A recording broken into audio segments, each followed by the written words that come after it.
ನಮಸ್ಕಾರ, ನಾನು ಹರೀಶ್ ನಾಗರಾಜು. ಇದು ನ್ಯೂಸೋ.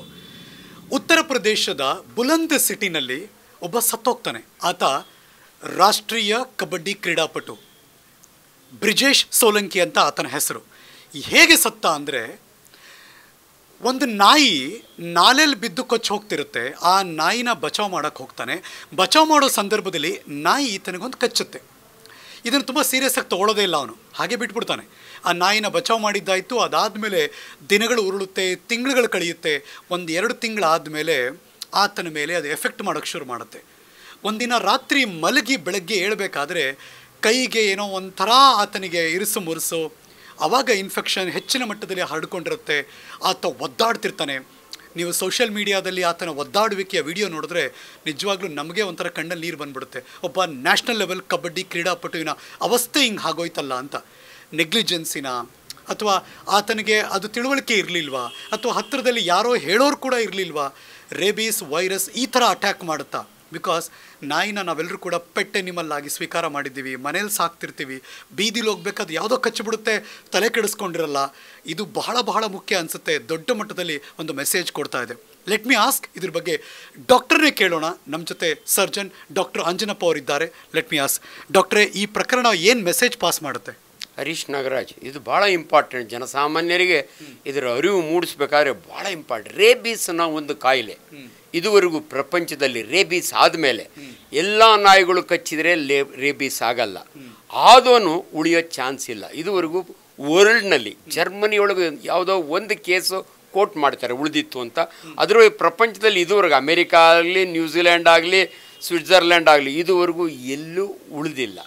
ಬಟ್ ಈ ವಿಚಾರದಲ್ಲಿ ಎಲ್ಲ ನಾಯಿ ಕಚ್ಚಿದರೆ ಆಗುತ್ತಾ ನಮಗೆ ಗೊತ್ತಿಲ್ಲ.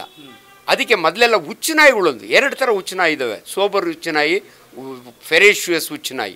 ಅವು ಕಚ್ಚಿದಾಗೆ ಆ ನಾಯಿನ ಹೊಡೆದಾಕೋರು, ಇಲ್ಲದ್ರೆ ನಾಯಿನ ಕಟ್ಟಾಕಿ 10 ದಿನ ಊಟ ಹಾಕೋರು.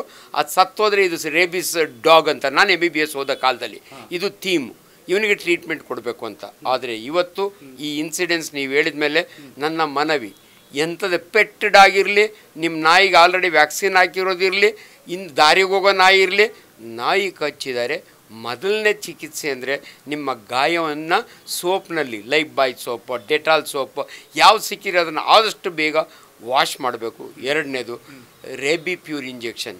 ಮೊದಲಿಗೆಲ್ಲ ರೇಬೀಸ್ ವ್ಯಾಕ್ಸಿನ್ನು ಒಕ್ಕಳು ಸುತ್ತು 14 ಡೋಸ್ ಕೊಡೇವಿ. ನಾನು MBBS. ಟುಡೇ ಜಪಾನ್ ಇಂಜೆಕ್ಷನ್, ಅದು ರೇಬಿ ವೇರೋ ರ್ಯಾಬ್ ಅಂತ ಬಂದಿದೆ. It is a very wonderful drug without side effects. ಮೊದಲಿಗೆಲ್ಲ ಸೈಡ್ ಎಫೆಕ್ಟ್ಸ್ ಇರೋದು. ದಯವಿಟ್ಟು ಈ ಎಪಿಸೋಡನ್ನು ಕೇಳಿದ ತಕ್ಷಣ ಎಂಥ ನಾಯಿ ಕಚ್ಚಿದರೂ ಪರವಾಗಿಲ್ಲ, ನೀವು 4 ಡೋಸು ಇದನ್ನು ಕೂಡ ಚೌಕಾಸಿ ಮಾಡ್ತಾರೆ. ನಾನು ಫಸ್ಟ್ ಡೇ TT ತೊಗೊಂಡೆ ಡಾಕ್ಟ್ರೆ, ಇಲ್ಲ 0 ಡೇ ಅಂತೀವಿ ನಾವು. ಸಪೋಸ್ ನೀವು 3ನಾಗ ಇರ್ತೀರಿ, ನಾಯಿ ಕಚ್ಚುತ್ತೆ, ಅಲ್ಲಿ ನಿಮಗೆ ರೇಬೀಸ್ ವ್ಯಾಕ್ಸಿನ್ ಸಿಗಲ್ಲ, 10 ದಿನದವರೆಗೂ ಟೈಮ್ ಇರುತ್ತೆ.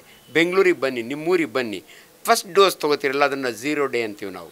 ನಾಯಿ ಕಚ್ಚಿ 3 ದಿನ ಆದರೂ ಪರವಾಗಿಲ್ಲ, 0 day, 3rd day, 7th day, 14th day, 28th day, ಇವಿಷ್ಟು ಕಂಪಲ್ಸರಿ 4 ಇಂಜೆಕ್ಷನ್.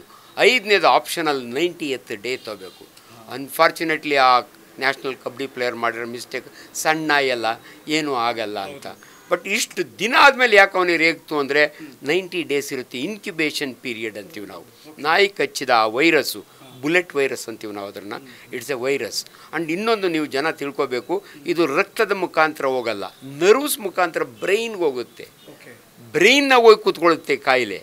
ಸೊ ಇವನು ಆಲ್ಮೋಸ್ಟ್ ಹುಚ್ಚನಾಯಿ ಥರನೇ ಬಿಹೇವ್ ಮಾಡ್ತಾನೆ. ಆತನ ಇತ್ತೀಚಿನ ಒಂದು ವಿಡಿಯೋ ನೋಡಿಬಿಟ್ರೆ, ಅಥವಾ ಒದ್ದಾಡ್ತಿರೋದು ನೋಡಿದ್ರೆ, ಏನಪ್ಪ national kabaddi player, because next Olympic ಹೋಗೋಕ್ಕೆ ಸೆಲೆಕ್ಟ್ ಆಗೋದಕ್ಕೆ ರೆಡಿ ಇದ್ದ, ಈತನ ಅವಸ್ಥೆ ಹೀಗಿದೆಯಲ್ಲಪ್ಪ ಅಂತ ಅನಿಸ್ಬಿಡುತ್ತೆ ಡಾಕ್ಟ್ರೆ.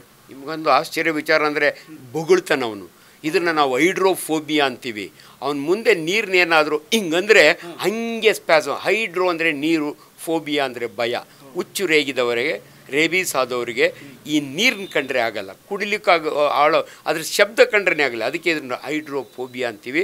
ಇವನೇನಾದರೂ ಅಪ್ಪಿ ತಪ್ಪಿ ಜೊತೆಗಿರೋರಿಗೆ ಕಚ್ಚಿದ ಅಂದರೆ ಅವನಿಗೂ ರೇಬೀಸ್ ಬರ್ತದೆ. ಇದನ್ನು ತಿಳ್ಕೊಬೇಕು ಜನ. ಅದಕ್ಕೆ ಇವತ್ತು ನೀವು ಇಡೀ ಬೆಂಗಳೂರಿನೊಳಗೆ ಯಾವ ಪಾಶ್ ನರ್ಸಿಂಗ್ ಹೋಮ್ನಾಗೂ, ಯಾವ ಕಾರ್ಪೊರೇಟ್ ಹಾಸ್ಪಿಟ್ಲೊಳಗೂ ರೇಬೀಸ್ ಅಡ್ಮಿಟ್ ಮಾಡಲ್ಲ. ಎಲ್ಲಿ ಅಡ್ಮಿಟ್ ಮಾಡ್ತಾರೆ ಅಂದರೆ isolation hospital old Madras road ಸಾಂಕ್ರಾಮಿಕ ಕಾಯಿಲೆಗಳ ಆಸ್ಪತ್ರೆ ಇದೆಯಲ್ಲ, ಅಲ್ಲಿ ಮಾತ್ರ ಅವ್ರನ್ನ ಹೆಂಗೆ ಪ್ರೊಟೆಕ್ಟ್ ಮಾಡಿ ಇಟ್ಟಿರ್ತಾರೆ ಅಂದರೆ ಲೈಟು ಬೀಳಬಾರ್ದು, ಆ ರೂಮ್ ಡಾರ್ಕ್ ರೂಮ್ನಾಗ ಇಟ್ಟಿರ್ತಾರೆ. ಸೊ ಇವ್ರನ್ನ ಏನು ಮಾಡಿದರೂ ಸಾಯೋವರೆಗೂ ಅವ್ನಿಗೇನೋ ಒಂದು ನ್ಯೂಟ್ರಿಷನ್ನು ಡ್ರಿಪ್ಪು ಅದು ಏನು ಭಾಳ ಕೇರ್ಫುಲ್ಲಾಗಿ ಅಲ್ಲೆಲ್ಲ ಟ್ರೈನ್ಡ್ ನರ್ಸಸ್ಸು ಡಾಕ್ಟರ್ಸ್ ಇರ್ತಾರೆ, ಭಾಳ ಕೇರ್ಫುಲ್ಲಾಗಿ ಮ್ಯಾನೇಜ್ ಮಾಡ್ತಾರೆ. ಬಟ್ ಡೆತ್ ಈಸ್ ಸರ್ಟನ್, ಇದನ್ನು ತಿಳ್ಕೊಂಬಿಡಿ. ರೇಬೀಸ್ ಆದರೆ ಡೆತ್ ಈಸ್ ಸರ್ಟನ್, ನೋ ಬಡಿ ಕ್ಯಾನ್ ಸೇವ್. ಇವನು ಇಂಥ ನ್ಯಾಷನಲ್ ಪ್ಲೇಯರು. ಮೊನ್ನೆ ನಮ್ಮ ಕಮ್ಯುನಿಟಿ ಮೆಡಿಸನ್ ಒಳಗೆ ಒಂದು ಟಾಕ್ ಕೊಟ್ಟ ಅಶ್ವಥ್ ನಾರಾಯಣ್ ಅಂತ, ಅದ್ರಾಗ ಹೇಳ್ತಾನೆ ಜನಗಳಿಗೆ ಅವೇರ್. ನೀವೇನೋ ಅಂದ್ಕೊಂಡಿದ್ದೀರಿ ಅದಾನಿ ಫ್ಯಾಮಿಲಿಯಿಂದ ಪ್ರಾಬಬ್ಲಿ ಇಸ್ ಬ್ರದರ್ ಇನ್ಲನೋ ಯಾರೋ ಹೇಳ್ತಾನೆ, ಅವನು ಅಮೇರಿಕಾಗೆ ಹೋಗ್ತಾನೆ ಸತ್ತು ಹೋಗ್ತಾನೆ. ಯಾಕೆ ಅದಾನಿ ಜ್ಞಾಪಕ ತೊಗೊಂಡು ಅಂದರೆ man who has got plenty of money, ಆದರೆ ಉಳಿಸ್ಕೊಳ್ಳೋಕ್ಕಾಗಲ್ಲ ಅನ್ನೋದು. ಸೊ ಇವನೊಬ್ಬ ನ್ಯಾಷನಲ್ ಪ್ಲೇಯರ್ ಆದರೂ ಕೂಡ ಯಾಕೆ ಉಳಿಲಿಲ್ಲ ಅಂದರೆ ಒಂದು ಸಿಂಪಲ್ ವೈರಸ್, ಅದು ಬರೋದು ಡಾಗ್ ಬೈಟ್ನಿಂದ ಮಾತ್ರ. ಮೆಕ್ಸಿಕೋ ದೇಶದ ಒಂದು ಉದಾಹರಣೆ ಯೋಚನೆ ಮಾಡಿದ್ರೆ, ಹಿಂದೆ ಮೆಕ್ಸಿಕೋ ದೇಶದಲ್ಲಿ ಇದಕ್ಕೆ ಅಂದರೆ ಇದನ್ನು ತಡೆಗಟ್ಟೋಕ್ಕೆ ಒದ್ದಾಡ್ಬಿಟ್ಟಿದ್ರು. ಬಟ್ ಇವತ್ತಿನ ಸಿಚುವೇಶನ್ ನೋಡಿದ್ರೆ ಅದ್ಭುತವಾಗಿ ಕೆಲಸ ಮಾಡಿದ್ದಾರೆ. ಅಲ್ಲಿ ಒಂದು ಕೇಸ್ ಹುಡುಕೋಕ್ಕೂ ಕಷ್ಟ ಅನ್ನೋ ರೀತಿಯಲ್ಲಿ ಇಡೀ ದೇಶ ಬದಲಾಗಿದೆ. ನಮ್ಮ ದೇಶದಲ್ಲೂ ಕಡಿಮೆ ಆಗಿದೆ ಇಲ್ಲ ಅಂತಲ್ಲ, ಬಟ್ ಇತ್ತೀಚಿನ ದಿನಗಳಲ್ಲಿ ಮತ್ತೆ ಅವೇರ್ನೆಸ್ ಬೇಕು ಅನ್ಸುತ್ತಾ ಡಾಕ್ಟ್ರೆ? 100% ಅವೇರ್ನೆಸ್.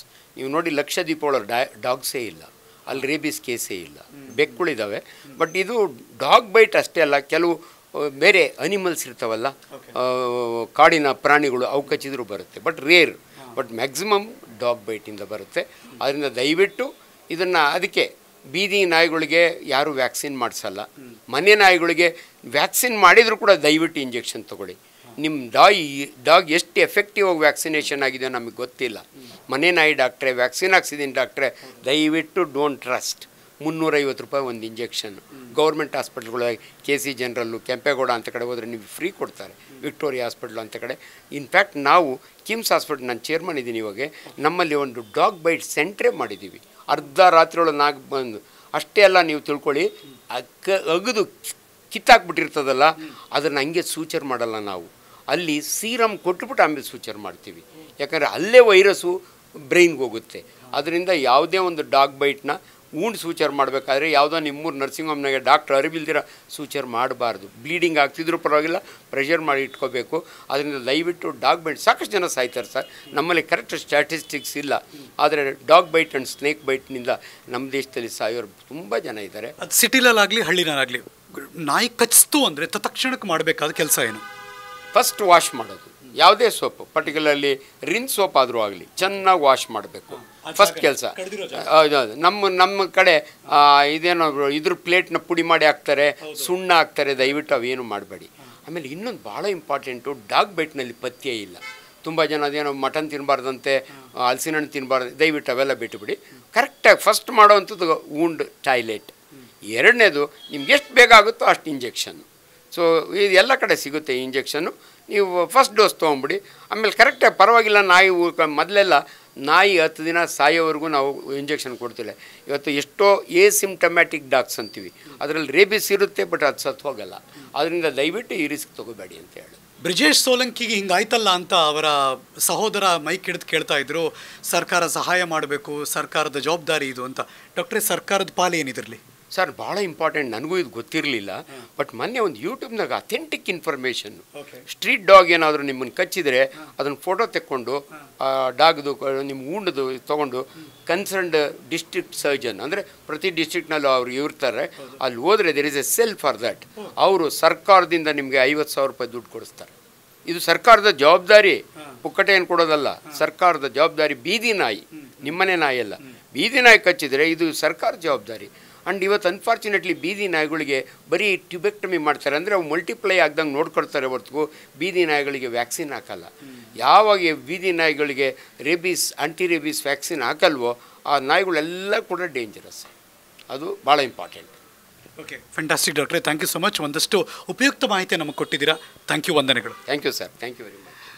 ಈ ಪ್ರಕರಣದಿಂದ ಒಂದಷ್ಟು ಎಚ್ಚೆತ್ಕೊಳ್ಬೇಕು ಅಂತ ಅನಿಸುತ್ತೆ. ನಾವು ಮನೆಯಲ್ಲಿ ತುಂಬ ನಾಯಿಗಳನ್ನು ಸಾಕಿರ್ತೀವಿ, ಅಥವಾ ಬೀದಿಲಿ ಹೋಗ್ಬೇಕಾದ್ರೆ ಯಾವುದೋ ನಾಯಿ ಬೊಗಳುತ್ತೆ, ನಮ್ಮನ್ನು ಕಚ್ಚಿಬಿಡುತ್ತೆ. ಆದರೆ ಹುಷಾರಾಗಿರಬೇಕು. ಆ ಥರದ್ದು ಏನೇ ಪ್ರಕರಣ ನಡೆದ್ರು ಡಾಕ್ಟರ್ ಆಂಜಿನಪ್ಪ ಅವರು ತುಂಬ ಕ್ರಿಸ್ಟಲ್ ಕ್ಲಿಯರಾಗಿ ಹೇಳಿದ್ರು, ಇಮಿಡಿಯೇಟಾಗಿ ವಾಶ್ ಮಾಡಿ ತಕ್ಷಣ ಡಾಕ್ಟ್ರನ್ನ ಮೀಟ್ ಮಾಡಿ ಅದಕ್ಕೆ ಏನು ಇಂಜೆಕ್ಷನ್ ಬೇಕೋ ಅದನ್ನು ತೆಗೆದುಕೊಳ್ಳಿ. ಇದು ನಿಮ್ಮೆಲ್ಲರ ಹಿತಕ್ಕೋಸ್ಕರ ಸ್ಪೆಷಲ್ ಪ್ರೋಗ್ರಾಮ್ ನಿಮ್ಮ ನ್ಯೂಸೋದಲ್ಲಿ. ಕ್ಯಾಮ್ರಾ ಪರ್ಸನ್ ಮಹೇಶ್ ಜೊತೆ ನಾನು ಹರೀಶ್ ನಾಗರಾಜು. ನಮಸ್ಕಾರ.